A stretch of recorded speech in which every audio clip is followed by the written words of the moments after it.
my name's Rachel and I'm a secondary school teacher. For the past 15 years, I've been teaching and travelling across the world and looking at different educational systems and models.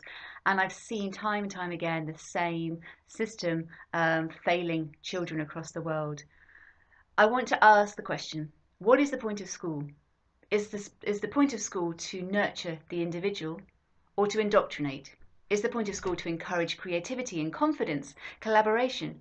Or is the point of school to control how we are and how we see ourselves in the world? Is the point of school to inspire creativity and connection, or is the point of school to cocoon the individual? What we see in our schooling systems across the world is what I like to call the butterfly to caterpillar effect. We start off when we're very young, being full of zest for life. We really engage with all that school has to teach us, and we go into those schoolyards running with enthusiasm and bursting with energy to learn.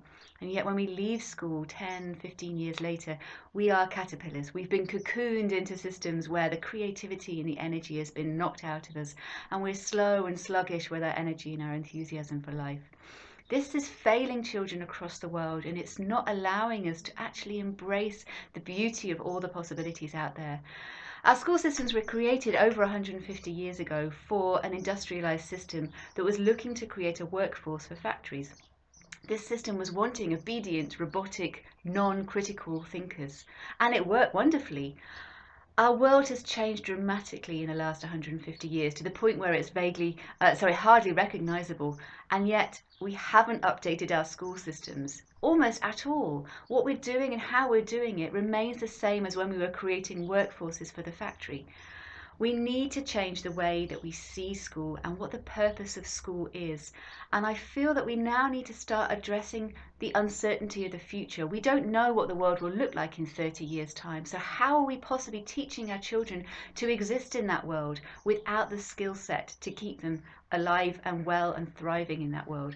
So I believe we need to change the way that we look at education. Instead of indoctrinating and cocooning and enforcing a way of seeing the world, we need to create a toolkit for life to allow our children to learn to read maps rather than read the directions of how to get to places.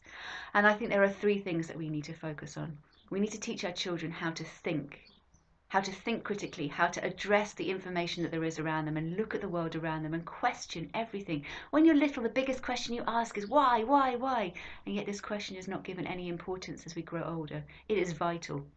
We need to encourage our children to learn to feel, to learn to engage empathetically with people around them, with the world around them, with the environment around them, and really care for others.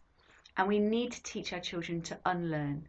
Unlearning is a great sign of wisdom. We can look at the information in the way that we see the world and question it. And if we don't feel it fits anymore, we can unlearn and we can learn to see in a new way. This is such a vital skill as we traverse the uncertainty of the future. So I believe we need to change the way that schooling is working. We need to undo the butterfly to caterpillar effect, and we need to let young people fly once again. Thank you for listening.